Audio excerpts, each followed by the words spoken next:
فلا تهنوا وتدعوا إلى السلم وأنتم الأعلون والله معكم ولن يتركم أعمالكم.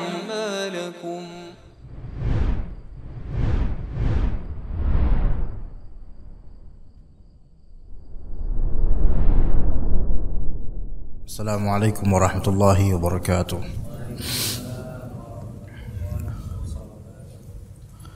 Innal hamdalillah nahmaduhu wa nasta'inuhu wa nastaghfiruh wa na'udzu billahi min shururi anfusina wa sayyiati a'malina may yahdihillahu fala mudilla lahu wa may yudlil fala hadiya lahu. Asyhadu an la ilaha illallah wahdahu la syarika lahu wa asyhadu anna Muhammadan abduhu wa rasuluhu la nabiyya ba'dah. Qala Allah Ta'ala fi kitabihil karim, amma ba'd. Ikhwas sekalian dan akhwat, aba dan ummahat rahimani wa rahimakumullah, kita lanjutkan kajian kitab Al-Wasail Al-Mufidah lil Hayatis Sa'idah karya Syekh Abdurrahman bin Nasir As-Sa'di, atau terjemahkan di sini 8 nasihat berharga meraih hidup bahagia. Pembahasan kita kali ini di masalah atau di bab kedua, yaitu aktivitas ilmu dan konsentrasi. Aktivitas ilmu dan konsentrasi sebagai apa? Sebagai bentuk atau sikap menetralisir kesedihan dan musibah. Dan ini sangat penting, terlebih di zaman sekarang yang mana kita tidak ada uzur untuk menjadi pengangguran. Ya. Zaman sekarang itu tidak ada uzur untuk menjadi pengangguran. Enggak ada kerjaan, gabut, itu enggak ada uzur. Kita pasti seharusnya punya peluang untuk mengisi waktu untuk hal yang bermanfaat. Maka siapapun yang merasa dirinya bisa gabut, itu emang kurang kerjaan karena kurang pikiran dan kurang akal mungkin. Ya. Sekarang aktivitas itu bisa beragam. Ilmu bertebaran di mana-mana. Kalau dulu kita misal mau belajar bahasa Inggris, itu harus kursus dulu, baik di kampung atau di kota, bayar. Sekarang antum insya Allah tanpa membayar sepeser pun kecuali kuota internet, insya Allah ya, itu pun mungkin antum pakai wifi gratisan ya, itu bisa belajar English karena banyak free course yang online, kursusan gratis online banyak ya. Belajar English itu bisa secara otodidak, dan juga beberapa website memberikan fasilitas spelling dan pronunciation yang baik gitu loh untuk kita dengar. Juga video-video tutorial di YouTube itu luar biasa banyaknya tentang English language. Ini baru satu sampel dari banyak sekali sampel yang memberikan kita, yang menutup pintu uzur dan maaf untuk kita beralasan tidak ada kerjaan, tidak ada kegiatan. Ya. Bahkan sampai walaupun ini tidak patut dicontoh, sebagian YouTuber atau gamer itu mencari penghasilan dengan merekam video gamingnya, dan mereka upload di YouTube baik secara live ataupun rekaman, juga di Facebook, dan mereka mendapatkan fee dari itu semua. Padahal kerjaan mereka apa? Main game, dan main game yang berlarut itu ya gabut sebenarnya. Dari gabutnya aja bisa dapat duit ya gitu. Jadi zaman sekarang itu nggak bisa kita itu cuman diam nunggu duit turun dari langit dan seterusnya, bisa. Itu khurafat ya. kita harus melaksanakan yang kedua ini kalau memang ada kegelisahan atau mendapatkan musibah yang bertubi-tubi, kesedihan, musibah, kegelisahan, yaitu aktivitas terutama ilmu, dan juga ada hal yang bisa kita fokuskan untuk mengalihkan penderitaan, kesedihan hati kita. Dikatakan di sini di halaman 20, di antara faktor yang dapat mengatasi guncangan jiwa karena tegangnya urat saraf dan hati gelisah adalah menyibukkan diri dengan berbagai aktivitas. Satu, atau dengan mempelajari ilmu yang bermanfaat. Opsi satu atau dua, atau menjamak dan menggabungkan keduanya. Sibukkan dengan berbagai aktivitas yang bermanfaat tentunya ya. Apa aktivitasnya? Kalau antum punya lahan depan rumah kan bisa macul, ya. Maksudnya macul tuh nggak harus pakai pacul yang gede ya. Antum bisa berkebun, bisa. Iya. Apa aktivitas yang insya Allah bisa membuat kesedihan itu terlupakan itu, walaupun untuk sementara. Apalagi kalau sambil zikir, bagus. Iya. Atau aktivitas-aktivitas lain yang mungkin something new untuk antum. Kadang-kadang ada yang nggak bermanfaat. Kadang-kadang begini, sebagian orang cari duit, tanya ke saya, apa hukum gini Ustaz, lagi booming nih, jual apa, tokek harganya mahal Ustaz. Jual beli tokek. Ketahuilah, tokek bisnis ya, bisnis tokek itu termasuk monkey marketing, monkey selling gitu loh. Sesuatu yang kadang booming, yang kata mereka itu bisa menjadi obat. Kalau misalnya sekian ons tokeknya, maka itu harganya bisa sampai ratusan juta. Pernah dengar kayak gitu? Nah, dari semua yang pernah dengar, ada nggak benar kejadian dapat 100 juta? Anda yakin nggak ada? Akhirnya beberapa orang, mereka karena selama ini dilanda kefakiran, kemiskinan, kepapaan, dan juga kesulitan hidup, akhirnya mencoba mencari peruntungan dengan bisnis tokek. Dicarilah markas-markas tokek di Posatpam, di Gardu, di naungan-naungan, di pohon-pohon ya. Di hutan-hutan banyak tokek pohon. Seperti di hutan UI misalnya, itu banyak tokeknya tuh. Dan bisa kelihatan kalau malam gelap itu matanya bersinar dia. Ini bukan hantu, tokek ini. Nah, dengan iming-iming dari grup WhatsApp atau orang-orang, kalau sampai sekian ons maka harganya sekian juta. Ketahuilah, orang-orang yang mencari penghasilan dari tokek dengan cara cari tokek yang besar ini, mereka adalah orang yang nggak ngerti dunia pertokean, nggak ngerti karakter tokek, dan nggak ngerti sebenarnya apakah benar bisa jadi obat atau enggak. Hanya monkey marketing, kena monkey marketing aja. Ya. Dan mengambil tokek dari tempatnya itu bukan sesuatu yang mudah, karena biasanya dia di atas.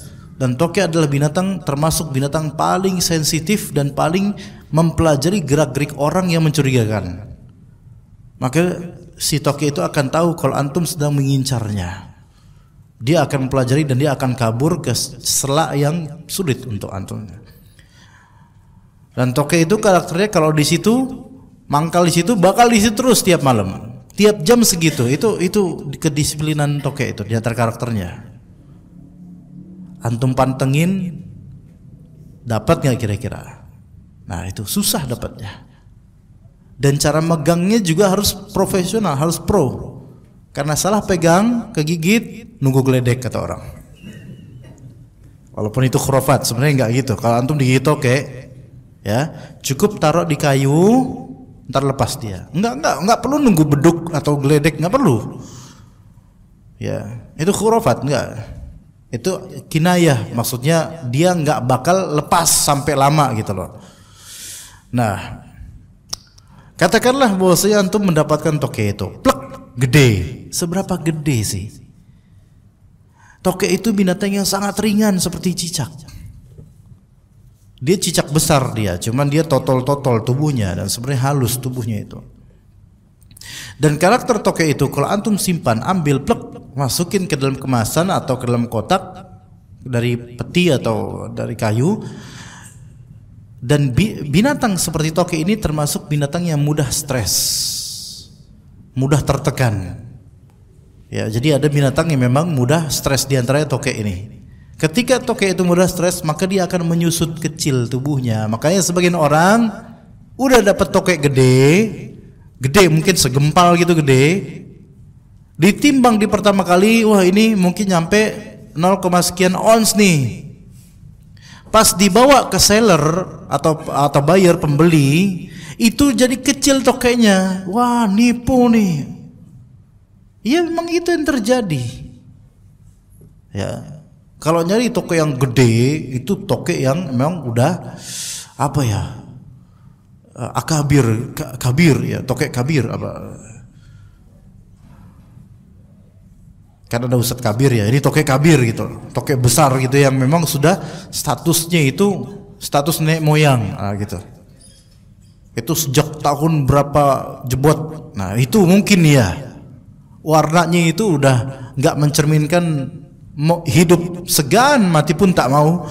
Nah itu mungkin bisa itu. Tapi itu di kampung-kampung, di loteng-loteng rumah-rumah tua yang itu susah sekali didapat. Ada orang cari seperti ini. Tetapi ini pelajarannya adalah ketika kita mencari sesuatu, baik untuk penghasilan atau mencari mengalihkan dari musibah atau kesedihan, hendaklah kita tahu target yang benar dan tepat gitu loh. Mencari pendapatan dengan cara berburu toke bukan hal yang tepat. Yang akan antum dapatkan toke-toke biasa, paling segenggam. Itu di Jatinegara banyak, di pasar burung juga banyak dijual. Harganya 100 ribuan itu mah. Iya. Nah, itu contoh ya. Beberapa orang tuh ada yang seperti itu inisiatif. Ya. Ketika di grup WhatsApp itu ada yang bombastis, bisnis gede-gedean yang sifatnya dadakan, ketahuilah itu banyak penipuan di situ dan banyak kepalsuan. Kadang-kadang orang yang lagi sedih, orang lagi miskin-miskinnya, itu kadang-kadang kejiret tuh. Apa tuh namanya? Kejiret. Bahasa Betawi dulu tuh kejiret. Tergiur, kalau kejaring gitu loh. Jadi pas kejaring terus susah keluar gitu loh. Ya. Keperangkap di situ. Nah, ya gitulah pokoknya. Kejiret. Ya, pokoknya gitulah. Atau dengan mempelajari ilmu yang bermanfaat. Ini opsi kedua dan ini lebih afdal insyaallah. Termasuk aktivitas yang sangat baik, yang terbaik bahkan. Orang yang lagi sedih atau tertimpa musibah, coba dia tanamkan ke dirinya, saya pengen menguasai satu disiplin ilmu dalam waktu sebulan untuk menangkal kesedihan anak. Apa? Sedihnya seseorang itu apa, ikhwan? Sedihnya apa? Apa kesedihan antum apa? Sedih karena kucingnya meninggal? Hah? Sedih karena toke lagi? Sedih karena miskin? Apapun kesedihan itu lah. Wah ini masya Allah ada lah yang menyedihkan gitu. Bismillah, saya tanamkan dengan kesedihan ini, saya tanamkan untuk melawannya. Saya akan mempelajari fikih jual beli muamalat kontemporer misalnya, dan saya akan membeli bukunya dan saya akan menyimak rutin kajiannya, sehari satu kajian karena ada playlistnya. Coba bisa nggak gitu? Bisa. Terutama sekali ilmu yang lebih dekat ke bidang antum. Ya. Contoh misalnya, antum apa pekerjaannya Pak? Tenang aja, apa pekerjaannya? Security. Pelajari ilmu tentang jin dan ruqyah. Ada nggak? Ada ini nggak? Ada keselarasan nggak kira-kira? Nggak ada. Berarti antum belum mendalami security dengan baik. Security perumahan? Dan apalagi security perumahan. Kan kadang-kadang kalau malam-malam coba teman-teman antum sering nggak ngelihat penampakan-penampakan? Oh, berarti ke perumahan sunnah ya? Ke perumahan sunnah jin-jinnya juga ngerti pengertian. Jarang ya? Karena di beberapa perumahan, terutama perumahan yang babat alas ya, yang tadinya hutan gitu, itu khurafatnya banyak. Beberapa satpam itu, beberapa security itu komplain kalau malam, patroli malam ada aja gitu kejadian apa ngelihat ini lihat itu. Ana punya satu ikhwan yang biasa ngaji sama kita, beliau security juga perumahan di daerah, pokoknya alternatif Cibubur kan itu kan banyak klaster-klaster tuh kawan. Nah itu banyak cerita tuh, temen-temennya rata-rata itu subscriber itu. Iya, subscriber selalu aja dapat aja penampakan atau digoda atau gitu, ada aja. Apalagi itu ada dekat kuburan. Nah, tapi anehnya si akh inilah dia satu-satunya security nggak pernah dapat penampakan apapun di situ. Karena dia ngaji, kenal sunnah, penampilannya sunnah juga. Nah ini bagian dari dakwah juga sebenarnya. Kalau misalnya ya mudah-mudahan nanti ada penampakan kapan-kapan insyaallah. Terus teman-teman antum kena booming, antum bisa dakwah di situ. Iya. Malam-malam kan seru tih. Malam-malam biasa kadang shift malam dapat di gardu atau di biasanya atau patroli malam kadang-kadang. Nah coba dengan antum lagi sedih nih, entah tentang bini, entah tentang apa, lagi sedih nih ya. Patroli malam sambil denger pembahasan tentang jin. Lagi patroli nih, gelap-gelap denger pembahasan tentang jin. Itu sensasinya mantap banget itu. Itu insyaallah hilang, nggak ada kesedihan lagi insyaallah. Ya, nanti kalau antum sedih, ingat tips ana. Insyaallah hilang sedihnya, berganti ketakutan. Ya. Iya. Jadi yang dekat dengan bidang itu, menurut ana security ini insyaallah bidang tentang tauhid, tentang jin dan ruqyah itu bagus. Siapa tahu nanti ketika ada di antara orang perumahan yang kesurupan misalnya nyari ustadz susah, ternyata ada ustadz security ya. Iya, bang, ayo bang sini bang, ruqyah itu loh bang. Ya masya Allah, berhasil ruqyah masya Allah, diangkat antum derajatnya.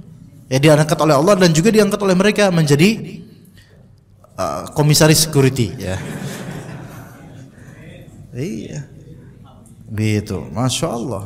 Bapak pekerjaannya apa bapak? Jualan apa? Makanan. Fikih jual beli. Fikih jual beli dipelajari ya. Tentang akad-akad yang ada pada jual beli dari dropshipping, akadnya apa aja? Misalnya ada akad wakalah atau mungkin bisa juga akad salam, akad istisna. Itu dipelajari. Itu sebenarnya relate kepada kehidupan kita dan itu sangat bisa menarik diri yang tadi di posisi sedih menuju posisi kok alhamdulillah dengan ilmu ini saya tuh merasa dimuliakan oleh Allah gitu loh. Bisa insyaallah. Antum mau ditanya nggak? Coba antum apa? Oh iya, ojek juga bisa. Mempelajari apa kira-kira ojek? Waktu sholat.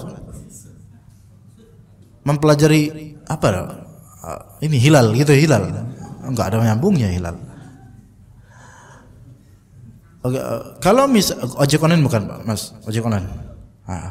Wah itu tantangannya berat karena di jalanan ya. Kira-kira ilmu apa yang bisa antum pelajari sambil nganter barang? Kadang-kadang pakai gosen nggak?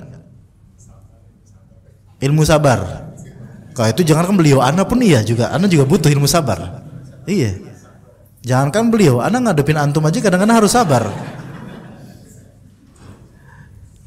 Kalau ana misalnya ana membayangkan ana sebagai seorang ojek online yang berusaha di ojek online, itu bisa sehari itu bisa sekian jam untuk menyimak atau menghabiskan sekian jam menyimak kajian bisa insyaallah. Iya bisa. Sambil di jalan misalnya menyimak kajian bisa. Ilmu apa yang kira-kira bisa dipelajari yang ada relate kepada ojek online? Fikih sholat anak pikir. Fikih sholat, fikih tentang sholat. Iya. Kenapa begitu? Begini, kehidupan di luar, maksudnya kehidupan di jalanan itu keras, betul nggak? Keras, tantangannya banyak. Belum lagi konsumen yang kadang-kadang bawelnya itu luar biasa, bikin hati panas. Butuh pencairan hati itu untuk sholat. Ya, makanya sangat diapresiasi rekan-rekan ojek online, ya, Grab atau Go atau lainnya, yang dia itu menjaga 5 waktu sholatnya di masjid itu, masya Allah. Untuk bisa istiqomah kayak gitu nggak mudah nemuin yang seperti itu, dibandingkan dengan yang bertebaran di pinggir jalan yang tidak sholat, ya kan? Maka anda pikir fikih sholat dan zikir dalam sholat, anda pikir antum layak mempelajari lebih dalam lagi. Iya, karena kehidupan di jalan itu keras. Pencairnya itu ada di musola atau masjid. Ketika antum sholat, yang tadinya hati itu keras karena di jalanan, itu mulai mencair, enak. Mempelajari adem zikir dalam sholat itu. Anak-anak wasiatkan antum untuk mempelajari itu, insyaallah. Ya, bukunya ada insyaallah, tapi beli sendiri ya, nanti ada insyaallah. Aktivitas semacam ini dapat mengalihkan perhatian hati seseorang dari hal-hal yang dapat mengguncangkannya.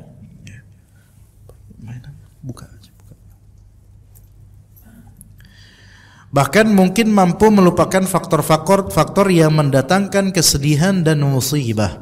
Jiwanya menjadi senang dan semangatnya pun bertambah.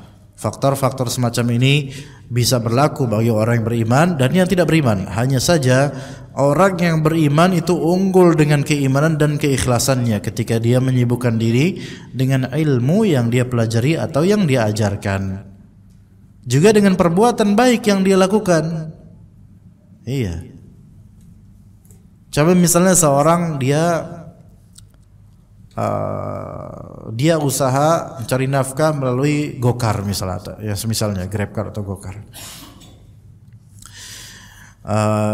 Sembari nunggu konsumen atau gimana, dia belajar dengerin kajian, ya. Dan dia juga bisa dakwah. Dia bisa membahagiakan orang dan mencari pahala dengan pekerjaannya itu. Ada beberapa ide. Di antaranya, mungkin kalau nyetel radio atau nyetel roja, nyetel kajian, nggak semua orang berkenan ya. Ya. Tapi bisa misalnya selesai setelah sampai tripnya di tujuan, kepada konsumen antum berikan misalnya kutaib kecil zikir pagi petang dan zikir setelah sholat. Mohon maaf nih, ada nggak di sini yang ojek online Gokar atau apa? Ada nggak?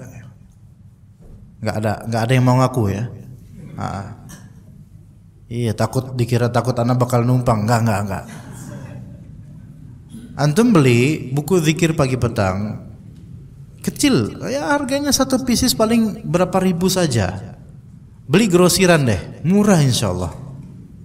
100.000 itu bisa dapat sekian puluh pieces, ya. Dan ini merupakan sedekah jariyah yang sangat baik. Ini bukan Gokar aja,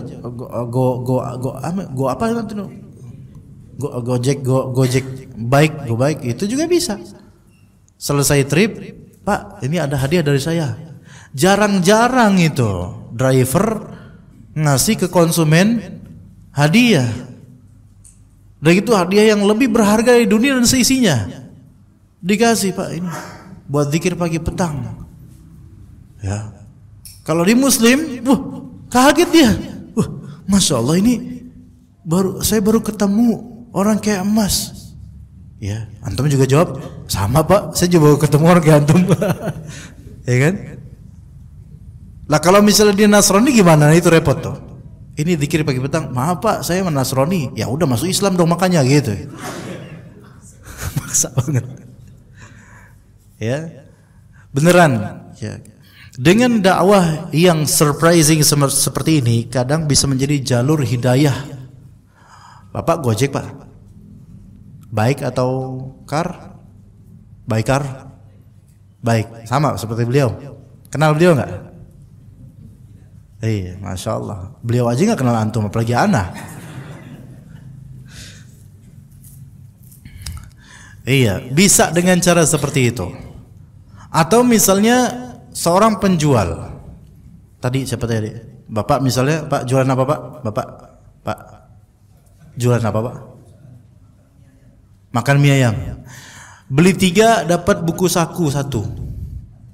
Ya, Masya Allah, beneran Pak. Beli 3 dapat buku saku zikir pagi petang 1. Iya, tapi jangan dicelupin ke dalam ininya. Itu bagi orang itu hadiah yang mewah, insya Allah. Karena terasa mewah karena unpredictable. Nggak pernah mereka memprediksikan bakal dapat buku semisal itu dari seorang pedagang mie ayam. Atau tadi apa? Zikir pagi petang. Zikir pagi petang. Apa petugas security? Tebarkan manfaat ke teman-teman satpam security antum. Bahkan ke orang perumahan. Ini ada hadiah dari kami. Kira-kira gimana? Chinese. Ya. Tadi kayak anak bilang Chinese. Ya masuk Islam dulu baru boleh baca buku ini. Baca Chinese ya. Iya. Ya ala kulli hal, adalah pokoknya jalur kebaikan itu ada. Ya, ada insya Allah. Berikan hal-hal seperti itu. Ilmu yang dia pelajari atau dia ajarkan. Kita mungkin nggak bisa ngajarin orang lagi drive car, lagi melayani go-car gitu, ada konsumen numpang, kita nggak bisa ceramahin mereka. Bentar ya Pak ya, dengerin saya dulu ceramah nih Pak, saya memang driver tapi saya ini asli ustadz gitu kan. Qadarullah nggak jadi driver gitu kan. Bismillah innalhamdulillah nahmaduhu wa nasta'inuhu. Ya, orang-orang pada dengerin tapi ini kan saya mau pergi tapi kok malah denger khutbah Jumat gitu kan. Antum nggak bakal bisa ceramah kayak gitu. Tapi antum bisa menghadirkan kebahagiaan pada orang lain yang Allah akan berikan kebahagiaan pada antum dengan sebab itu, dengan cara yang tadi insya Allah. Karena kalau antum berikan makanan buat mereka, buat konsumen merasa diremehkan. Ngapain gue dikasih makanan? Dan belum tentu curiga juga nih makanannya apa nih, jangan-jangan nih, ya kan? Tapi kalau antum berikan buku suku zikir pagi petang, wallahi itu akan menjadi hadiah spesial buat hati mereka. Boleh jadi mereka nanti minta nomor HP antum, Bapak punya WhatsApp nggak Pak misalnya? Iya. Udah nikah belum gitu misalnya? Ya. Iya. Diselipin di ini ya. Ini kok kayak gini nggak enak ceritanya. Orangnya bakal menafsirkan ada maksud nih orang nih kayak ini. Jangan gitu banget lah. Siapa tahu dengan itu rezeki makin luas biiznillah ta'ala. Tapi jangan bukan cari itu, cari pahala dari Allah, cari kebahagiaan dari Allah ya. Jika yang dia lakukan berbentuk ibadah, maka tentu nilainya ada ibadah. Nilainya ada ibadah. Orang sekarang itu kan enggak bisa baca buku tebal-tebal. Ya kan? Antum ngasih buku tebal-tebal, enggak bakal dibaca. Orang nerima juga sungkan. Masa driver gokar ngasih ke konsumennya buku Syarah Bulughul Maram?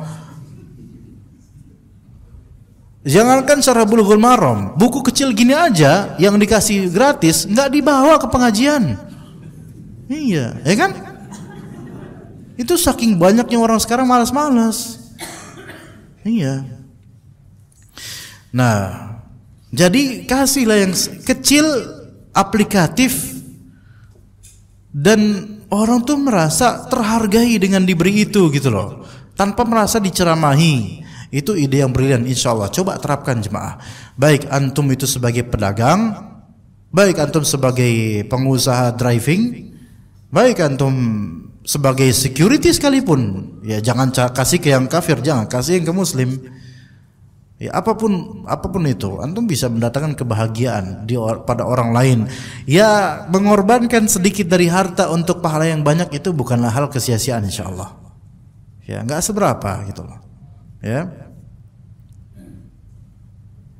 Jadi jika itu ibadah maka nilainya ibadah. Jika berbentuk pekerjaan atau kebiasaan duniawi, maka pekerjaan itu dia sertai dengan niat yang baik dan dimaksudkan untuk membantunya dalam ibadah karena kepada Allah Azza wa Jalla. Jadi tetap dapat pahala juga walaupun mungkin pekerjaan itu adalah hal yang sifatnya hanya duniawi, tapi dia niatkan untuk apa?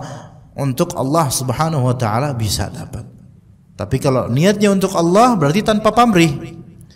Seseorang kalau membantu orang lain niatnya untuk Allah, maka harus tanpa pamrih, dan bahkan kadang-kadang memang tidak boleh mengambil hadiah. Begini ikhwan, Nabi SAW memang pernah ketika ada seseorang sahabat ya mendapatkan hadiah dari pihak yang sahabat tolong, yang dia tolong gitu loh. Maka Nabi SAW bilang, ya kamu ambil itu dan kamu akan dapat neraka atau kamu bebaskan diri kamu dari neraka. Artinya kalau kamu ambil itu, kamu akan kena azab. Kamu ambil hadiah itu, kamu akan kena azab.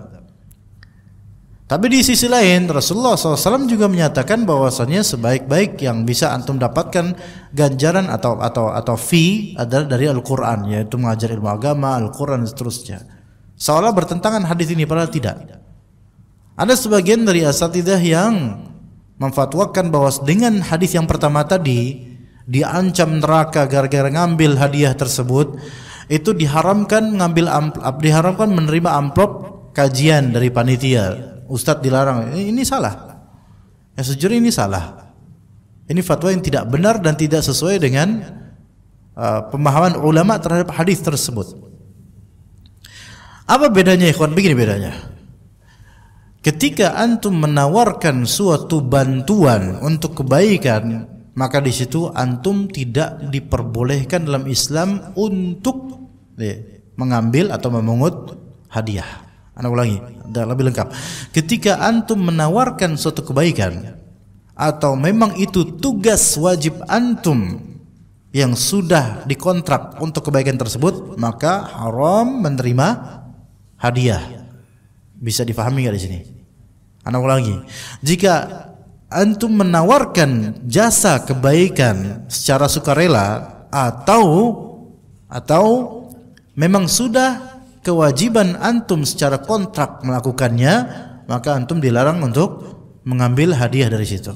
Contohnya apa? Ini ada dua kasus. Nomor pertama ini, jika antum menawarkan suatu jasa kebaikan, misal ada ibu-ibu ya sedang gendong anak sekaligus bawa barang belanjaan. Kira-kira antum yang gagah itu, ya antum yang masya Allah gagahnya, kira-kira antum diem aja nawarin bantuan atau mensyukuri? Nawarin lah, ya. Adalah kira-kira hati lah, ya, gitu kan. Maka kemudian antum narik, Bu, ini biar saya aja angkat. Ya, berarti ini kan memang antum menawarkan sesuatu yang sebenarnya tidak wajib bagi antum. Antum mau volunteer di sini, ya antum gitu ya. Taib. Sampai rumahnya kemudian, ayo mas, ini nih mas, buat mas nih dikasih sebagian dari sayur tersebut atau apalah gitu hadiah itu. Di sini boleh nggak antum mendapatkan hadiah di sini? Enggak boleh. Kenapa? Karena antum yang menawarkan, antum yang berusaha membantu lillahi, kalau lillahi ta'ala ya. Nggak boleh, karena antum sudah menancapkan ini lillahi ta'ala, bantu. Kecuali kalau di awal antum bilang ke ibu itu, Bu, saya bawain ya, tapi ya adalah nantilah Bu, apaan kayak gitu, mungkin ya sayurnya seperempat apa telur kayak gitu atau apalah gitu Bu. Ya masa tuh nggak ada yang free Bu sekarang mah. Oh iya mas, nggak apa-apa. Nah ini boleh. Berarti ini masuk ke sewa jasa. Dan itu boleh, itu lebih baik kalau emang mau dapat ganjaran. Tapi kalau dari awal sukarela kemudian dikasih antum mau, ini nggak boleh. Itu yang pertama. Yang B, 1B, antum sudah punya kewajiban secara tugas yang telah dikontrakkan di hal tersebut. Antum terima hadiah karena hal tersebut, maka haram. Ini masuk ke dalam kasus namanya hadiah lil ummal, hadiah untuk pekerja, dan ini termasuk apa? Semi sogok atau seperti sogok, seperti riswah, maka nggak boleh. Ya, gitu. Apa contohnya? Iya banyak, ini lebih banyak lagi contohnya nih. Guru ya kan? Guru diberi hadiah oleh wali murid dalam konteks guru ini masih di sekolahnya walaupun telah bagi rapot, tapi dalam konteks guru ini guru. Ya, gitu kan? Dikasih apa dikasih, dan dikasihnya itu ketara dalam konteks pendidikan atau sekolahan. Maka ini hadiah lil amal, nggak boleh. Ya, nggak boleh. Itu bisa dipahami di sini, ikhwan. Ini nggak boleh. Ustaz menawarkan diri, anak biar ngajar anak di tempat antum. Secara sukarela anak pengen ngajar di tempat antum. Ini kan berarti ta'awun dan diwajibkan lillahi ta'ala dari awal. Maka nggak boleh dia ngambil apapun dari itu. Kalau dia menawarkan diri gitu, ya seperti itu. Nah, adapun kalau misalnya nggak menawarkan diri, ya orang memang minta bantuan, terus habis itu ngasih hadiah, kita tadi nggak menawarkan diri apa-apa, maka ini nggak apa-apa, insya Allah mendapatkan hadiah dari itu. Gimana, bisa paham nggak bedanya, ikhwan? Ya, seperti itu. Taib. Maka kalau misalnya nanti antum volunteer, ya nggak boleh antum mendapatkan hadiah. Tapi bagaimana kalau volunteer di sini untuk volunteer bencana alam? Ya, volunteer bencana alam. Siapa yang mau daftar? Saya datang. Ya, boleh nggak memungut hadiah dari situ? Maksudnya memungut bonus-bonus dari situ? Nggak boleh. Nggak boleh, kecuali kalau memang antum mau harus pakai kontrak. Anda bukan volunteer murni, Anda nggak mau, karena Anda punya tanggungan anak istri. Anda pengen insya Allah bantu untuk masalah gempa ini, masalah sosial ini, tapi harus ada fee-nya. Itu nggak apa-apa. Kayak gitu nggak apa-apa, ikhwan. Itu masuk ke dalam ijarah, sewa jasa, boleh. Iya. Tapi kalau dari awal udah memang Anda volunteer, bismillah, Anda siap rela lillahi fi sabilillah dan seterusnya, berarti antum nggak boleh dapat apa-apa di sini, khalas. Pak, boleh dapat, cuman bukan sebagai hadiah, melainkan perbekalan hidup saja di selama volunteer itu. Begitu, ikhwan. Ya, begitu. Hal-hal seperti ini detail sebenarnya. Baik, jadi kalau memang niatnya ibadah lillahi ta'ala dalam membantu orang lain, ya, maka jangan pungut apapun dari situ. Ya, jangan pungut apapun dari situ. Contohnya juga banyak, dia terutama ini enggak tahu apakah menyangkut orang di sini atau enggak, enggak tahu, pokoknya enggak peduli ya. Ya. Bisnis makanan dan semisalnya, ya, misalnya bisnis makanan. Ya. Kalau memang antum pengen bantu anak yatim, fuqara, masakin dan seterusnya, antum bisnis kebuli misalnya, ya kholas antum bisnis, ya kholas antum bantuin mereka tanpa dengan embel-embel, ayo siapa yang mau donasiin ini bisnis donasiin nasi ini dan seterusnya untuk saluran anak yatim piatu, dan antum mendapatkan manfaat besar dari situ. Itu nggak benar, itu memanfaatkan, berarti memanfaatkan apa? Donasi. Dan itu antum yang membukanya, antum yang packingnya, antum yang mengambil manfaat darinya. Ini yang nggak boleh, ini nggak boleh. Faham nggak di sini, ikhwan? Berbeda kalau misalnya antum punya stand sendiri, punya usaha nasi apa yang biasa, nasi biasa, jangan kebuli, kemahalan. Nasi kuning ya, nasi kuning. Ya antum usaha biasa, usaha biasa. Taib. Kemudian ada muhsinin atau penggalangan donasi dari yayasan apa gitu, mesen lewat antum untuk dibagikan ke sana. Antum dapat manfaat dari situ, keuntungan. Nah, ini boleh nggak? Boleh. Kalau ini emang antum nggak membisniskan, emang bukan antum. Ya antum usaha biasa. Itu nggak apa-apa. Bahkan pihak ini juga jangan, ini buat yatim piatu turunin harganya. Jangan kayak gitu lah, saya bisnis. Jangan jadi gini, lu yang mau berbuat baik, gue yang kena tangganya gitu, gue yang kena timpaannya. Iya, itu kadang beberapa orang kayak gitu tuh. Yang mau berbuat baik dia, kita pedagang yang harus di-courting harganya gara-gara dia pengen berbuat baik.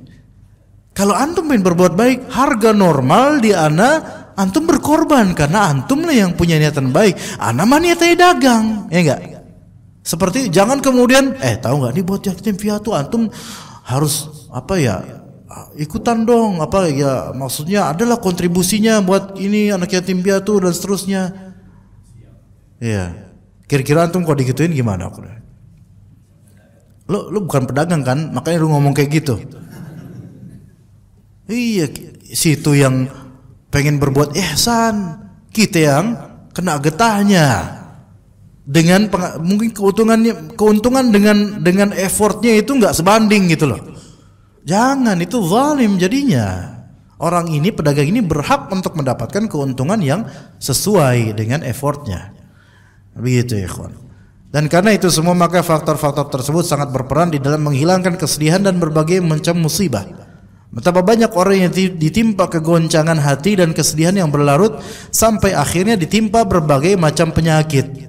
Karena apa? Karena kalbunya yang sudah linglung, rusak, bingung. Kemudian pencernaannya mulai rusak juga karena kebanyakan penyakit dari situ, lambung terutama. Ya, ternyata ada obat yang paling tepat untuk itu, yaitu dengan melupakan faktor-faktor yang membuatnya gelisah dan menyibukkan diri dengan aktivitas-aktivitas penting. Di antara aktivitas penting, majelis ilmu. Di antara aktivitas penting, majelis ilmu itu penawar rasa sedih dan bingung. Majelis ilmu. Ya. Pulang kerja ke majelis ilmu, terutama majelis ilmu yang menjabarkan tentang kekuasaan tentang tauhid. Tentang tauhid. Tentang asma dan sifat Allah Azza wa Jalla, memperkenalkan Allah kepada diri kita, itu enak banget. Apakah cuma tauhid, Ustaz? Enggak cuma tauhid, bisa juga fikih, apalagi hal-hal yang berkaitan dengan keseharian kita. Karena itu hendaklah kita memiliki kesibukan yang disenangi dan diinginkan oleh jiwa, sebab yang demikian ini dapat mempercepat hasil yang dimaksudkan. Kapan azan ikhwan? Berapa menit lagi? 2 menit lagi. Dan sekarang ikhwan, ilmu itu begitu belantaranya ilmu di internet. Antum pilih ustadz yang mungkin menurut antum cocok penjelasannya untuk antum. Tapi yang katakan di sini ikhwan, kalau memang antum pengen fokus di menuntut ilmu syar'i untuk menghilangkan kesedihan ini, ana sarankan, dengarlah kajian tematik sekali, namun fokuslah di kajian kitab yang runut. Kalau bisa yang udah khatam ustadznya, bukunya udah khatam, antum fokuskan di situ. Beli bukunya, fokuskan di situ sampai khatam. Itu nanti antum akan ada kepuasan dan kesedihan itu seperti hilang semua. Coba aja. Ya, walaupun mungkin serialnya cuma 5 kali kajian, satu kajian 50 menit.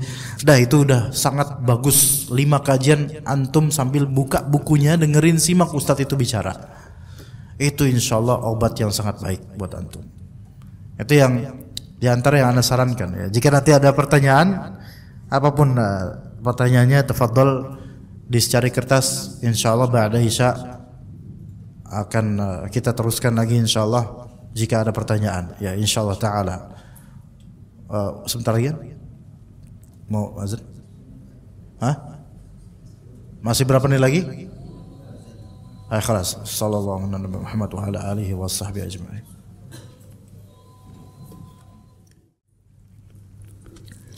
Bismillahirrahmanirrahim. Alhamdulillah wassalatu wassalamu ala Rasulillah, amma ba'd.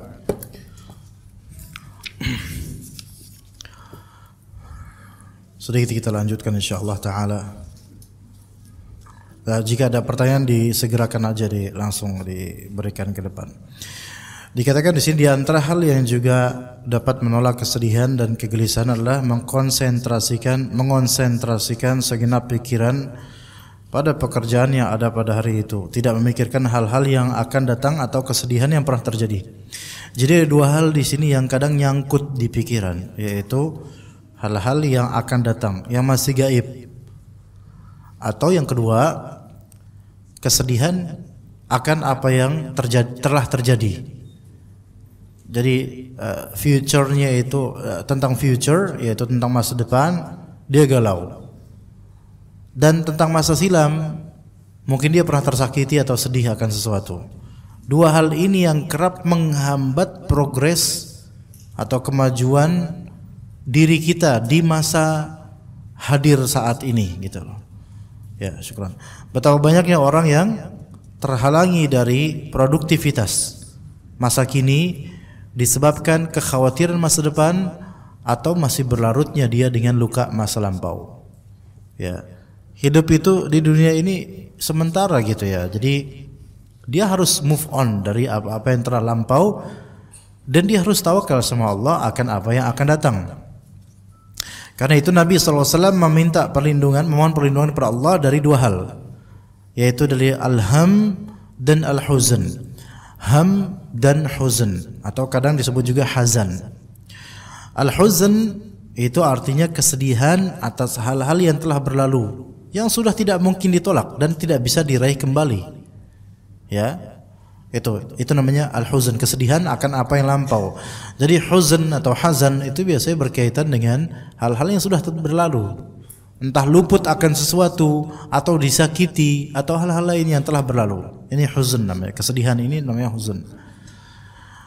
Dalam ayat Al-Quran, la khawfun alaihim walahum yahzanun. Mereka tidak memiliki takut akan apa yang di hadapan mereka di akhirat nanti. Orang beriman ini enggak ada kekhawatiran masa depannya. Walahum yahzanun, mereka tidak sedih akan apa yang telah luput dari dunia setelah meninggalnya. Orang beriman itu nanti kalau sudah meninggal itu enggak sedih. Maksudnya enggak sedih sini apa? Apa yang sudah luput dari dunia, hilang sudah dunia darinya, itu dia enggak menyesali karena dia menatap apa yang akan diraih insyaallah itu jauh lebih baik daripada apa yang telah dia tinggalkan dari dunia. Oke, hazan atau huzn itu berkaitan dengan kesedihan hal-hal yang telah berlalu. Adapun al-ham, bedanya ham ini kegalauan. Ham itu kesedihan yang terjadi karena perasaan takut terhadap hal-hal yang akan datang. Kekhawatiran masa depan itu ham. Besok makan apa khawatir, ham. Ntar di PHK atau enggak, dipecat atau enggak, itu ham. Sesuatu yang belum terjadi. Walaupun mungkin terjadi, khawatir ini mungkin terjadi, ini ham namanya. Iya, ini ham. Misalnya punya istri yang beranak, brojol, sebelum brojol, hamil, ya hamil, ya. Kemudian mau disesar, ya. Bingung akan keselamatan istri dan anak, ham namanya, ya kan? Karena belum terjadi nih. Lebih bingung di mananya, ikhwan? Duitnya. Nah, ini juga ham ini. Bayarnya nggak pakai BPJS. Ham. Digodok-godok sama panitia dokter. Kok panitia dokter sih? Panitia. Kebanyakan kajian kayak gini, jadi panitia doang isinya. Tim medis, pokoknya yang kasirnya gitu. Pak, ini kau nggak pakai BPJS, ini bisa puluhan juta Pak kenanya nih Pak nih, karena ada kasus gini. Ham dia. Gimana dibayarnya nanti? Hah? Gitu kan? Ya memang wajar. Bayar pakai apa? Tabungan cuma berapa doang, diancamnya puluhan juta gitu kan? Tawakal sama Allah. Bismillah. Dan ternyata yang dikhawatirkan tidak terjadi. Insyaallah. Yaitu akan masa depan. Ya. Dan lain-lain banyak ham. Seorang gadis misalnya, usia udah menjelang menuju 30. Biasanya itu terjadi ham pada dirinya. Iya, hampa, ya. Ham pada dirinya. Ya, dulu waktu masih 20, masih usia 20, 18, 19 itu tinggi ininya kriterianya tinggi. Pokoknya harus ganteng, kaya, udah mapan, pinter. Ya, dan calon masuk surga gitu calon. Masya Allah, tinggi, ganteng, opa-opa, ya, Koreaan, putih, ya, tinggi, pinter, pokoknya the best lah, the best of the best. Nggak ngaca dia perempuan ini. Nah kemudian mulai 25 kok nggak ada opa-opa yang datang ya, adanya opa-opa versi Indonesia, aki-aki. Nah kemudian mulai menuju 30 standarnya diturunin drastis, nggak apa-apa deh, tonggos nggak apa-apa, yang penting manusia. Khawatir 30 belum nikah, ntar apa kata tetangga? Teman-teman saya sudah punya banyak anak, saya belum. Mulai 31, mulai udah nggak apa-apa lah, nggak apa-apa. Yang kedua nggak apa-apa. Yang penting ada manusia lah yang mau sama saya. Mulai kan standarnya dibawa turun. Kekhawatiran. Itu namanya karena dia nggak tahu nih siapa jodohnya. Ikut kajian tematik tentang nikah sana sini, tetap aja nggak ada yang mau nikah sama dia. Ya, nawarin ke ustadznya pun hanya bisa mendoakan saja gitu. Iya, ya ini namanya kebingungan, kesedihan akan apa yang nanti akan terjadi. Ya, dapat apa enggak, jadi apa enggak, itu namanya. Dengan demikian seorang hamba akan menjadi ibnu yaumih, putra harinya. Jadi tadi ada dua apa? Kesedihan, hazan akan apa lampau, sedih akan apa yang akan datang, kegalauan akan masa depan. Nah kalau misalnya antum lewat tikungan, antum tahu banyak polisi di balik itu dan ternyata benar ada pelang apa? Razia, polisi ngumpul. Ini kira-kira huzn atau Ini nggak bawa SIM namanya, ya, atau sudah STNK-nya sudah belum, telat pajak, ya, itu namanya. Makanya bingung dia, deg-degan. Baru pelongnya kapan? Kalau udah lewat dan nggak ada, udah lewat dan lolos, itu baru pelong. Alhamdulillah ya Allah. Anda pernah suatu ketika ada seorang dia akhwat awam. Pak Ustadz, tolong berikan ana doa supaya kesedihan ana tuh hilang, urusan tuh mudah gitu. Ana kasih dia doa dikir pagi petang, ya hayyu ya qayyum bi rahmatika astaghits aslih li sya'ni kullahu wa la takilni ila nafsi tarfata ini. Artinya kan, wahai yang mana hidup, yang maha qayyum, yaitu menghidupkan sesuatu, mengurus segala sesuatu. Dengan rahmatmu ya Allah, saya meminta bantuan atas musibah saya. Birahmatika astaghits aslih li sya'ni kullahu, ya Allah, perbaiki seluruh urusan saya, dipermudah. Jangan urusan saya sekejap mata pun itu diserahkan kepada saya tanpa pertolonganmu. Itu kan arti doa itu kan ya. Itu doa Masya Allah, itu luar biasa untuk seluruh kehidupan kita. Anak kasih doa itu. Dibawa kertas tersebut, tulisannya dibawa itu, di motornya dibawa, ditaruh di kan motor matic. Apa namanya yang Scoopy itu kan ada bagian bolong tuh yang dua itu di bawah stang tuh, ditaruh di situ, kertas biasa gitu, akhwat awam gitu. Nah dibawa, kemudian berapa hari kemudian cerita, alhamdulillah Pak Ustadz, ini doa dari Anda itu sangat benar-benar bermanfaat buat saya. Alhamdulillah urusan saya itu, alhamdulillah Allah lindungin saya banget. Apa emangnya? Motor saya kan pajaknya udah nggak jelas, ya. Itu suatu ketika lewat di kumpulan polisi, saya nggak kelihatan sama mereka, lewat lolos. Itu pas sebelum berangkat tuh saya doa ini Pak Ustadz. Ternyata diantara fungsi doa ini adalah bisa lolos dari razia. Wallahi itu terjadi itu. Ngomong ke Ana, ya Ana gimana ya? Ana mau nyalahin ini awam, takutnya dia jauh dari dakwah nanti. Ana mau diemin, tapi takutnya dia salah paham tentang doa ini. Dah diemin aja lah, ya syukur-syukur dia masih mau ikut sama doa itu gitu. Ada seperti itu. Ya mungkin yang Gojek mungkin bisa kayak gitu nanti kalau ya. Bisa lolos misalnya ya, di parkiran lolos 2.000 nggak bayar pakai itu. Dengan demikian seorang hamba akan menjadi ibnu yaumi, putra harinya. Dia akan giat dan bersungguh-sungguh memperbaiki hari dan waktu yang dia ada pada saat itu. Apabila hati dikonsentrasikan untuk hal ini, maka dia akan berusaha menyempurnakan semua tugasnya. Dengan demikian dia akan terhibur dari kesedihan dan musibahnya. Ketika Nabi SAW membaca doa atau mengajarkan umatnya berdoa, pada hakikatnya beliau memberikan dorongan. Tentu dengan bantuan Allah dan karunia Allah, memberikan dorongan, semangat dan kesungguhan mencapai prestasi dan menolak kegagalan sebagaimana yang diminta dalam doa. Karena doa bergandeng dengan perbuatan, usaha ya. Setiap hamba berusaha mendapatkan apa yang bermanfaat bagi dunia dan akhiratnya.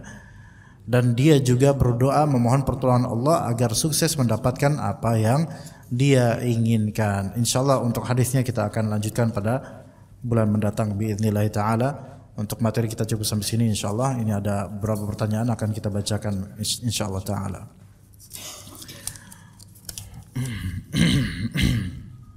Assalamualaikum warahmatullahi wabarakatuh. Bagaimana dengan teman-teman yang baru ngaji tetapi sudah menyibukkan diri dengan menjadi panitia baksos, panitia kajian, jadi bukan sibuk dengan aktivitas menuntut ilmu, malah justru sibuk menjadi relawan dan lain-lain. Mohon nasihatnya. Baru ngaji tentu menyibukkan diri di ranah ilmiah itu lebih afdal. Tapi begini ikhwan, sebaiknya kita insaf dan adil dalam menimbang keumuman orang. Individu itu berbeda-beda, kualitas dan juga kemampuan individu berbeda-beda. Ada orang yang memang dia sangat strong dalam dalam leadershipnya, dia bagus, leadershipnya dia bagus, ya, sehingga dia sangat bagus untuk menjadi orang acuan nomor pertama dalam urusan relawan. Dan dia mungkin sibuk di situ bisa. Ya. Ada orang yang punya leadership yang strong gitu.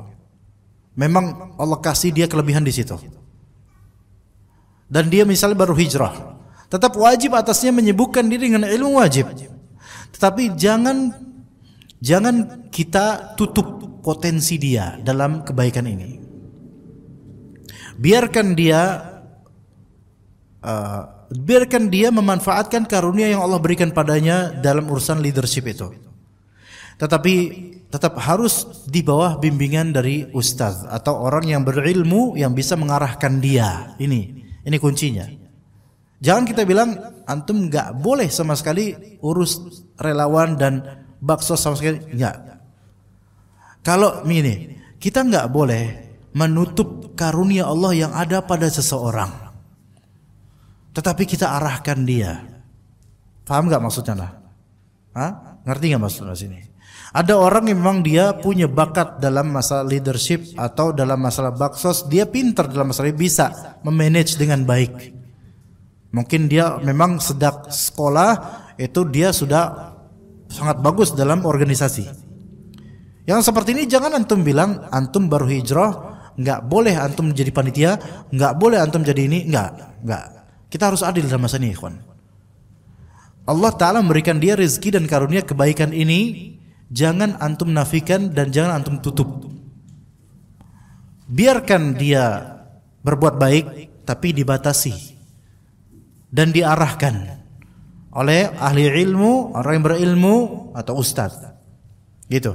Karena kadang-kadang kita temukan beberapa saklek. Pokoknya baru hijrah harus ngaji terus pokoknya. Enggak, sebenarnya definisi ngaji terus itu apa? Apakah harus dari pagi sampai sore ngaji terus? Dia nggak boleh kerja, nggak boleh mengembangkan apa yang Allah berikan pada dirinya? Ya ini salah. Jangan samakan antara orang ini dengan ustaz. Ustaz dia mungkin ngaji terus dari pagi sampai malam ngaji mulu mungkin. Tapi kalau orang dia memang profesi bukan ustaz, dia adalah seorang yang memang punya kelebihan di bidang-bidang tertentu, olahraga misalnya, menjadi guru matematika, biarkan dia berkembang di situ. Tapi arahkan, jangan berlebihan. Itu seperti itu. Ya. Tapi di sini yang terjadi kadang-kadang menjadi panitia baksos ini antara berlebihan dan meremehkan. Jangan. Menjadi panitia baksos, panitia kajian, kalau itu menyibukkannya dari ilmu secara total, maka ini keburukan sama sekali. Oh, tapi kan dia panitia kajian. Ada panitia kajian yang memang jauh dari ilmu, itu ada. Jauh dari ilmu. Kerjanya cuma manggil ustadz. Ustadz dipanggil tat gitu. Ustadz ini datang isi kajian, dia di mana? Sibuk dia, ampli di otak-atik lah dari awal sampai akhir kajian. Kerjaannya itu setrum-setruman. Dan ada beberapa ikhwan kajian misalnya di majelis, misalnya salah satu masjid lah pokoknya. Masjid itu punya lantai underground punya dia, lantai bawah punya dia. Kajiannya besar di lantai aulanya gitu kan. Beberapa panitia ini ada kajian majelis MT di Jakarta lah pokoknya, MT yang besar yang antum kalau anda sebutkan pasti tahu siapa dan orang-orangnya. Dan kemudian yang terjadi apa? Rata-rata panitia itu di bawah ngobrol. Ustadz kajian, jemaah membludak, rata-rata ngobrol di bawah itu panitia. Itu wallahi terjadi itu. Kalau ini jelek ini berarti, ini jelek ini. Nggak ada baik-baiknya ini panitia ini. Baiknya cuma ngundang ustadz doang. Dia menjadi lilin untuk dirinya, menjadi sendal untuk dirinya. Nggak bermanfaat itu kajian buat dirinya. Padahal mereka yang ngundang, nggak mendapatkan manfaat dari kajian itu. Makanya seperti ini kita wajib untuk mentahdzir. Mentahdzir dalam arti menasihati mereka. Bahkan boleh kita katakan antum nggak usah jadi panitia kok kayak gitu. Kok kayak gini track antum nggak ada keilmu sama sekali. Dan gak menghargai ahli ilmu dan ilmunya, gak menghargai majelis taklim yang antum sendiri bangun, maka sebaiknya antum apa? Jadi jemaah biasa aja. Udah bersimpuh aja duduk. Begitu. Ya. Juga jangan sampai juga sibuk menjadi relawan sehingga meninggalkan majelis ilmu sama sekali. Akhirnya tiap saat selalu ada saja selalu ada main job berupa relawan. Ya, menuntut ilmu itu penting untuk orang yang baru hijrah karena itu menjadi barometer istiqomahnya dia nanti. Kalau baru nuntut ilmu, jadi kalau baru hijrah, kemudian ilmu itu nggak seberapa dan dia lebih banyak fokus di masalah-masalah pecicilan atau lebih fokus di dunia, maka dia nggak lama ini hijrahnya ini, nggak lama. Dan kalaupun hijrah paling hijrah secara zahir saja. Mungkin secara jenggotnya mungkin masya Allah lebat, secara isbalnya masya Allah tinggi celananya. Tapi udah mazharnya saja, tapi isinya nggak ada. Makanya suatu ketika Al-A'mash, salah satu salaf kita Al-A'mash rahimahullah. Beliau suatu ketika di majelis, kemudian ada seorang bapak-bapak besar, kabir, maksudnya perawakannya besar dan kabir seperti orang yang banyak besar wibawanya dan dengan jenggot yang lebat sekali. Bertanya suatu perkara yang Al-A'mash itu keheranan. Maka setelah orang itu pergi, kata Al-A'mash apa kepada murid-muridnya? Kalian lihat tadi orang itu, jenggotnya itu bisa menampung 4.000 hadis, tapi pertanyaannya kayak anak SD, kayak anak TK. Artinya jenggotnya itu sudah menjadi representatif seolah-olah dia Syekhul Islam kabir, ilmunya besar, tapi pertanyaannya itu seperti pertanyaan anak TK, seperti orang nggak tahu apa-apa. Jadi jangan sampai cuman kelihatan baru hijrah. Kadang-kadang ada topi hijrah, ada yang pakai topi hijrah. Dia peci hijrah, peci tapi kayak topi. Belakangnya ada bolongan juga gitu kayak topi. Ya nggak apa-apa, fadl pakai itu nggak apa-apa. Itu tidak masalah. Ya, tapi itu kadang menjadi identitas bahwa saya ini orang sunnah loh. Ya, kemudian pakai baju kurta, kemudian pakai celana cingkrang, jenggotan. Udah ini orang sunnah Jabodetabek ini. Kalau ngomong gua lo tahu nggak lo?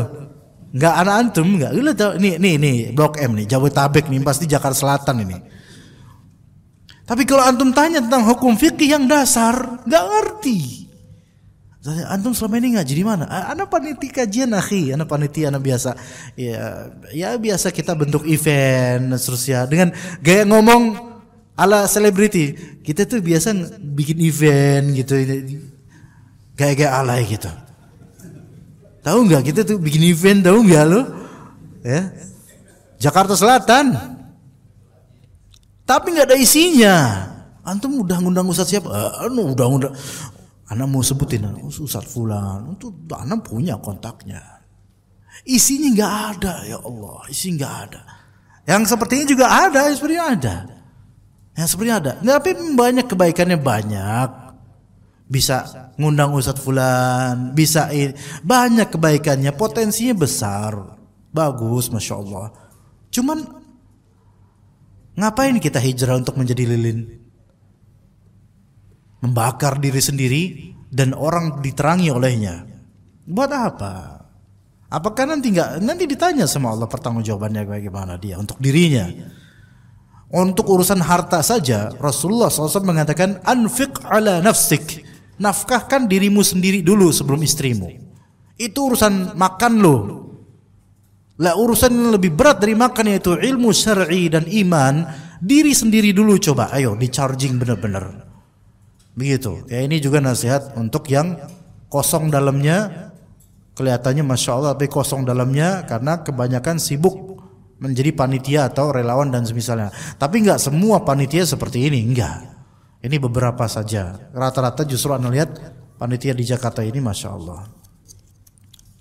Terutama ummahat ya, ummahat itu ngejer itu kalau udah semangat untuk ilmu, ummahat itu masya Allah semangat, mereka bawa catatan, bawa buku ya, itu dicatat perkataan ustadznya, dicatat detail sampai titik-titiknya dicatat. Tapi pas ditanya kosong, nggak tahu apa-apa. Itu ummahat itu ummahat. Assalamualaikum, waalaikumsalam warahmatullahi wabarakatuh. Pak Ustadz ingin bertanya, bagaimana cara agar saya kecanduan sholat? Karena saya sholatnya masih bolong-bolong. Jangankan candu, yang bolong dulu dibenerin itu. Belum candu dulu. Oke, gimana caranya kecanduan sholat? Caranya gimana ya? Begini, coba antum gali kubur, masuk ke kuburan, suruh orang masukin itu. Di situ antum akan bersyukur nikmatnya hidup. Ya, itu caranya. Ngerti ya caranya? Gali kubur, antum tidur di situ, request sama orang, Pak, tolong Pak, dibenemin gitu. Nah, di situ ketika itu antum akan merasakan bahwasanya nikmat sekali hidup ini diberi kesempatan oleh Allah. Salat masih bolong-bolong ini bahaya sekali untuk akhiratnya, sangat bahaya. Wallahi bahaya untuk akhiratnya, sangat buruk ini. Masih bolong-bolong. Ya. Ini alhamdulillah nggak ninggalin salat, tapi masih bolong-bolong, bahaya sekali. Karena akan ada hisab yang berat buat dia dan ancaman azab yang keras buat dia. Nah, sekarang coba perhatikan bagi yang bertanya dan bagi kita semua.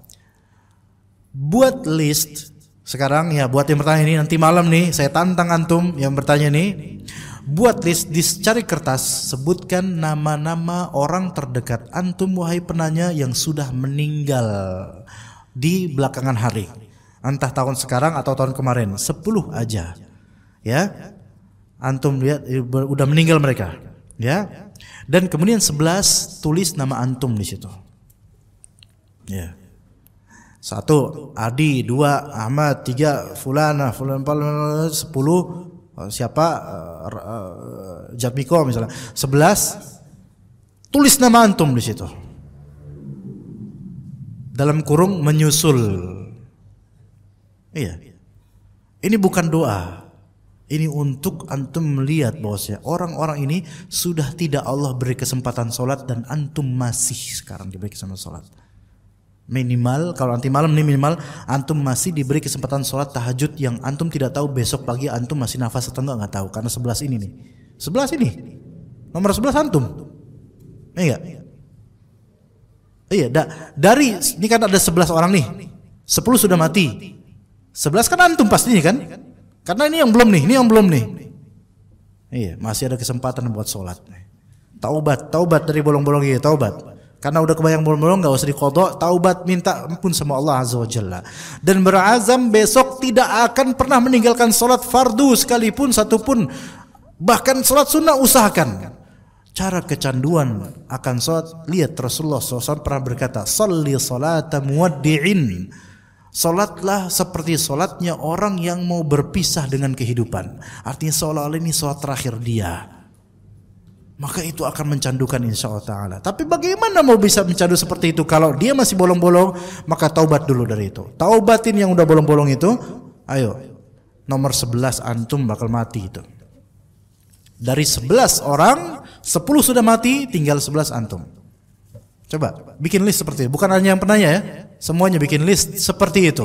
10 sudah hilang kesempatan sholat, sudah hilang kesempatan untuk taubat, sudah hilang kesempatan untuk berpuasa. Antum masih di nomor 11 nih, gunakan.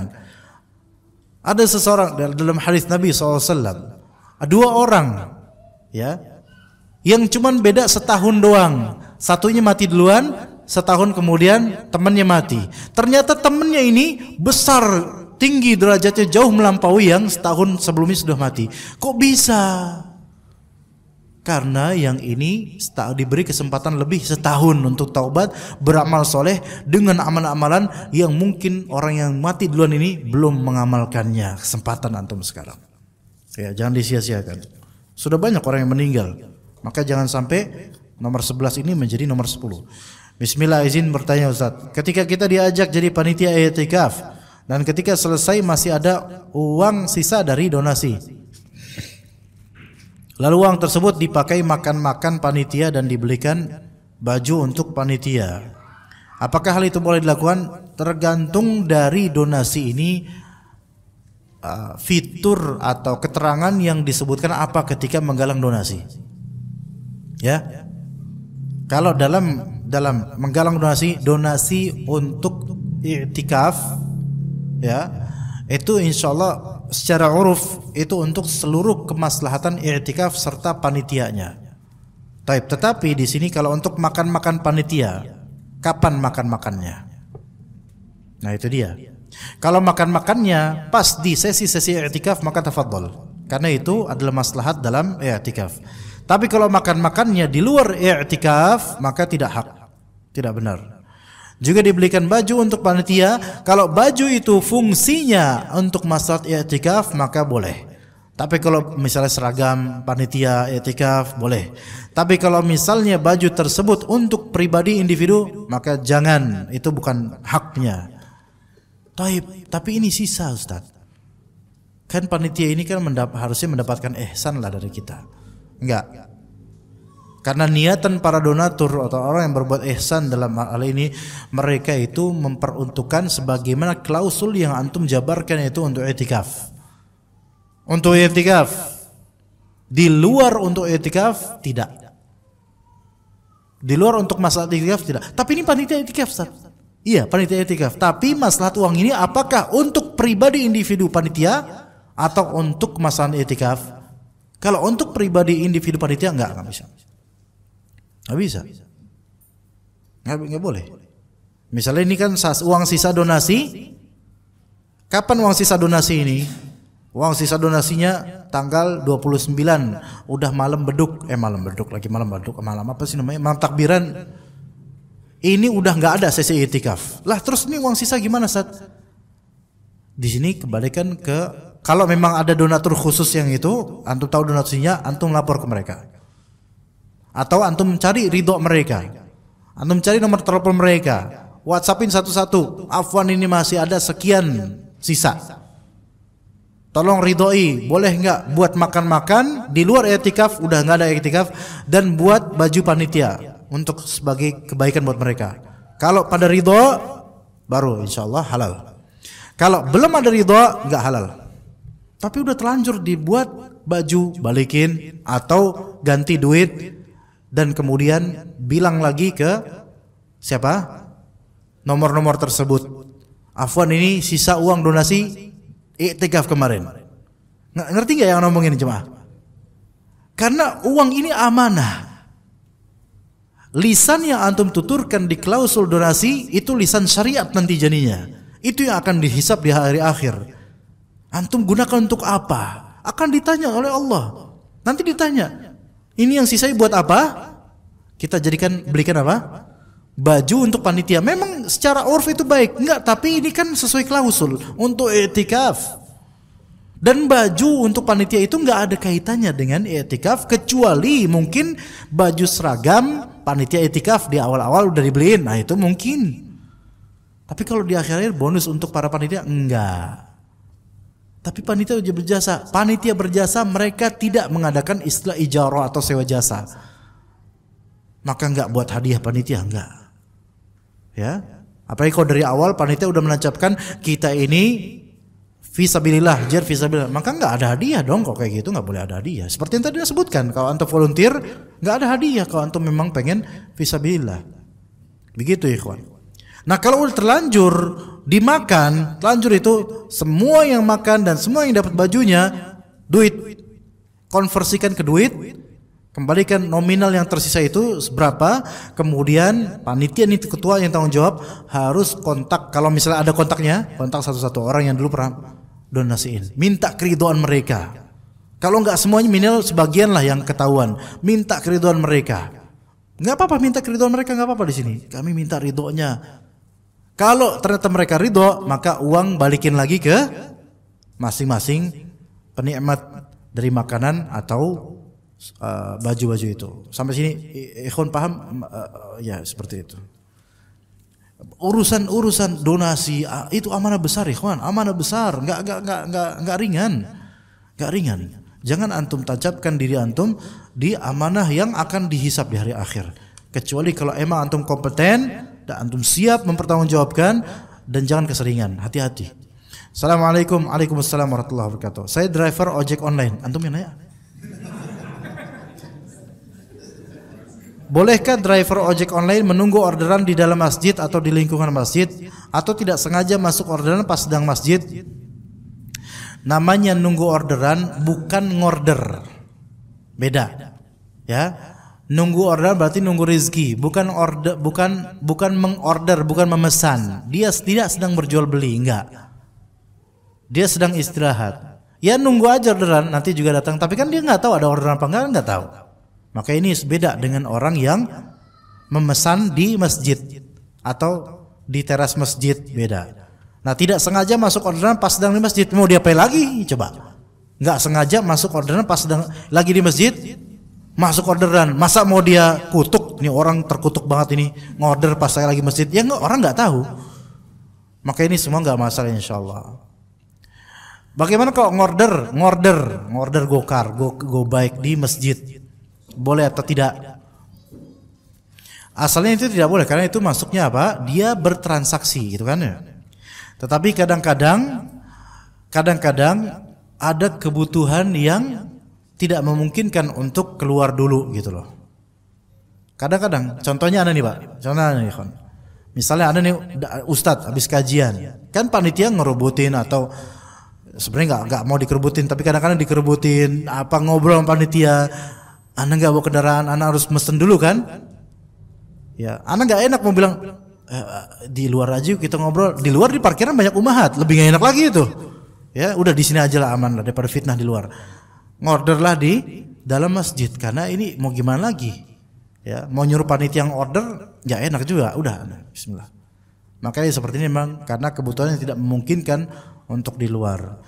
Ya, lagi pula sebagian ulama menganggap bahwa saya jual beli dalam masjid itu hukumnya makruh bagi sebagian ulama, tidak sampai haram walaupun didoakan oleh Nabi SAW tidak beruntung. Tapi kalau ada kebutuhan, kaidahnya kemakruhan tuzalul karohah bil hajah.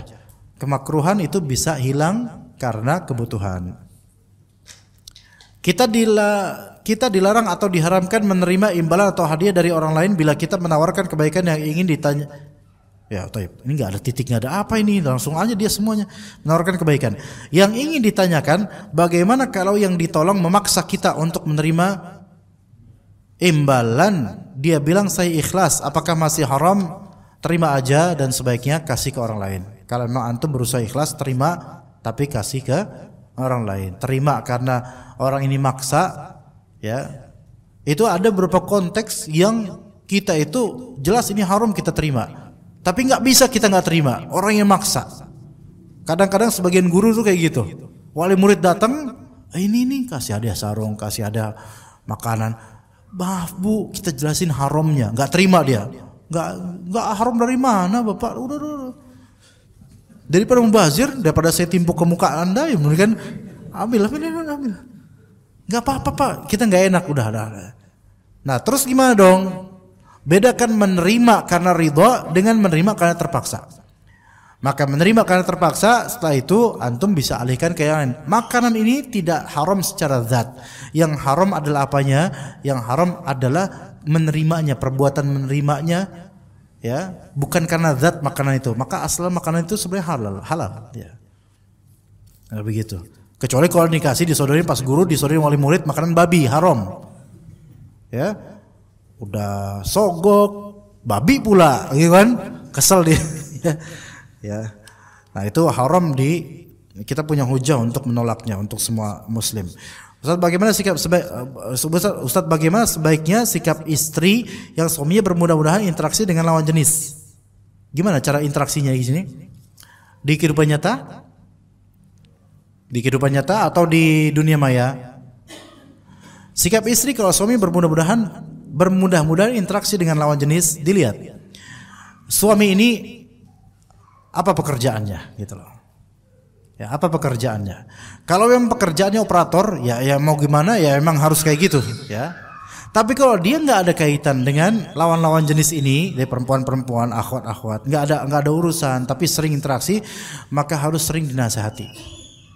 Sering dinasihati. Ya, bahwasanya semua itu haram. Ya, dan apa sih maksudnya sering interaksi dengan lawan jenis? Apa yang diinginkan darinya? Kalau diinginkan darinya memang mau nikah lagi, fadhol nikah lagi. Bilang gitu ke suaminya. Itu suami bakal senang itu kayak gitu tuh. Ya. Tapi kalau misal cuma main-main saja, pengen taladzuz itu berlezat-lezatan dan interaksi dengan lawan jenis, maka semua itu akan dihisab oleh Allah Azza wa Jalla. Ya, akan ditanya oleh Allah Azza wa Jalla, akan menjadi bahan pemberat untuk bebannya di hari kiamat. Ya, maka harus sering dinasihati. Istri, nasihatilah suami akan hal ini. Jangan sungkan untuk menasihati suami, tapi dengan cara yang baik, karena suami itu nggak mau diatur. Apalagi suami ini udah mumet dengan kehidupan luar. Ya, dinasihati baik-baik. Dinasihati karena Allah, dinasihati dengan dalil. Apalagi suaminya udah ngaji. Ya, maka nasihati baik-baik. Ya, supaya jangan seperti itu Mas, Bang, Pak, Kak, dan seterusnya, ya. Seperti itu ikhwan, ya. Mudah-mudahan mendapatkan hidayah suami yang ditanyakan seperti ini. Semoga Allah Subhanahu wa taala memberi hidayah pada semua kita, baik diri kita, istri kita, anak kita, keluarga kita. Rabbana hab lana min azwajina wa dzurriyyatina qurrata a'yun waj'alna lil muttaqina imama. Kita tutup wa sallallahu ala nabiyina Muhammad wa ala alihi wa sahbihi ajma'in. Subhanakallahumma bihamdika asyhadu an la ilaha illa anta astaghfiruka wa atubu ilaik. Wassalamu alaikum warahmatullahi wabarakatuh.